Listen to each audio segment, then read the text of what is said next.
Shalom, nama saya Matrix Merari Elbata, kelas A semester 6, Prodi Pendidikan Agama Kristen.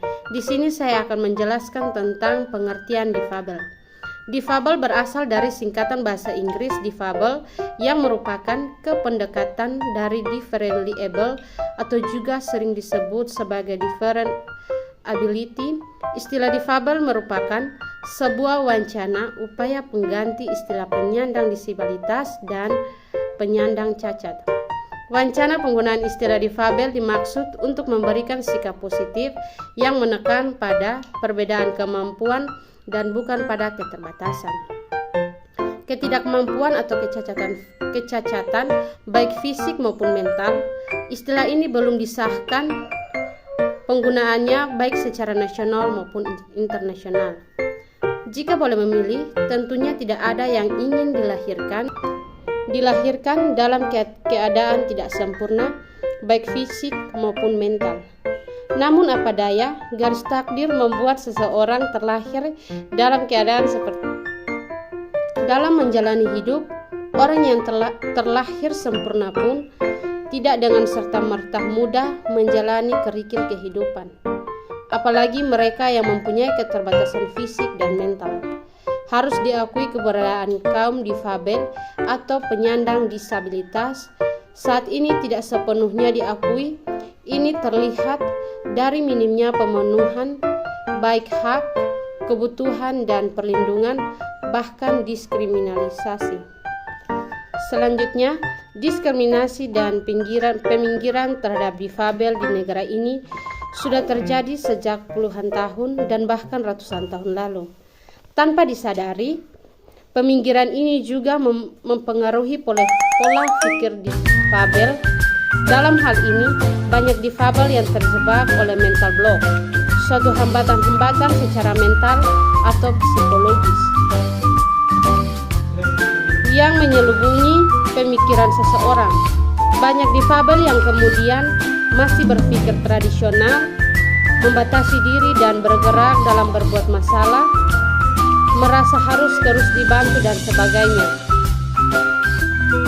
Hadirnya jurnalis difabel diharapkan dapat mendorong dan memotivasi agar difabel memiliki kesadaran kritis dan pada dapat menetapkan martabat difabel sama dengan orang lain. Mereka harus sadar bahwa jika mereka diberi akses, maka mereka akan lebih banyak memiliki kesempatan dalam berbagai hal.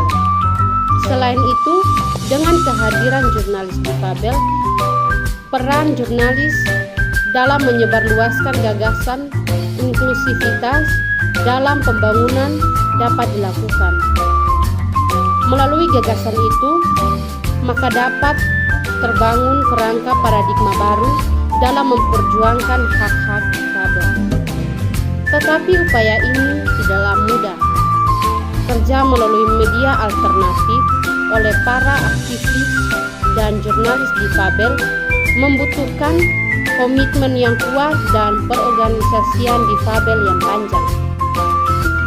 Saat ini masih ada banyak difabel yang belum sepenuhnya menerima kondisi difabilitasnya, kurang kritis dan kurang merespon kebijakan yang tidak berpihak. Yang kedua, keberadaan difabel di Indonesia. Menurut BPS 2010 mengatakan bahwa jumlah difabel di Indonesia sebanyak 9,46 jiwa dari total penduduk Indonesia yang berjumlah sekitar 237 juta jiwa. Jika dikonversi dalam bentuk persen, jumlah difabel tersebut sekitar 4,74%. Sementara itu, Joni Yulianto menyebutkan bahwa data difabel dalam beberapa tahun mengalami perubahan. Bukan sekedar mengeringi pergantian tahun, namun juga karena berubahnya indikator pengukuran. Pada tahun 1975, ada sekitar 9,2% difabel. Dan pada tahun 1978, ada 15,2%. Dan pada 1995, berubah menjadi 3,2%. Dan semakin semakin menurun ke angka 0,8 pada tahun 1998. Menurut Irwanto, tingginya angka difabel karena definisi operasional yang memasukkan difabel dalam statistik kesehatan. Data Riskesdas 2013 menyajikan jumlah 13,17% penduduk Indonesia adalah difabel. Data lain seperti Organisasi Kesehatan Dunia atau WHO menyebutkan bahwa pada tahun 2011 terdapat sekitar 15% populasi dunia, khususnya di wilayah pasca konflik. Dari data jumlah difabel di atas, ada beragam kategori yang dipakai, termasuk diantaranya adalah tunarungu dan difabel tuli. Kategorisasi ini berkembang sesuai dengan perkembangan pengetahuan. Misalnya kategori difabel tuli, di mana pada awalnya setiap orang mengalami gangguan pendengaran dan berbicara. Sebagai komunitas difabel tuli, namun sejak awal 2016, dengan masuknya pengetahuan dari luar, terutama dari luar negeri, mereka menyadari kelompok lain dalam komunitas difabel tuli, yaitu kelompok yang mengalami sisa pendengaran dan sedikit kemampuan berbicara. Kelompok ini masuk ke dalam kategori HOH atau Hard of Hearing, atau komunitas yang memiliki sisa pendengaran dan berbicara. Sampai saat ini, masih dalam istilah bahasa Inggris, belum ada istilah bahasa Indonesia.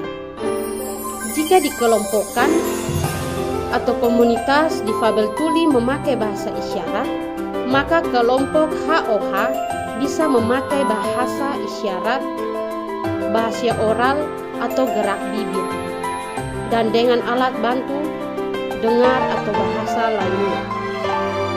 Jadi, jika merujuk pada kategorisasi sebagaimana disampaikan oleh komunitas difabel tuli, maka ada perbedaan dengan cara negara di mana pemerintah mengkategorisasi difabel tuli berdasarkan derajat hambatan mendengar seperti level disabel ringan sampai dengan berat, sebagaimana diterapkan oleh para ahli medis.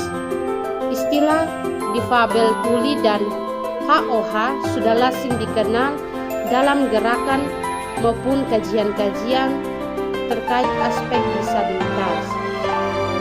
Kondisi tersebut menentukan kemudahan difabel berkomunikasi dan mengakses informasi dari media, baik berupa media konvensional maupun media kontemporer yang ada seperti poster, video, media sosial terkini, dan lain-lain. Dan pada gilirannya nanti, hal itu penting dijadikan pertimbangan dalam pembangunan media atau inovasi media untuk difabel, khususnya difabel tuli. Sekian penjelasan dari saya, terima kasih, shalom.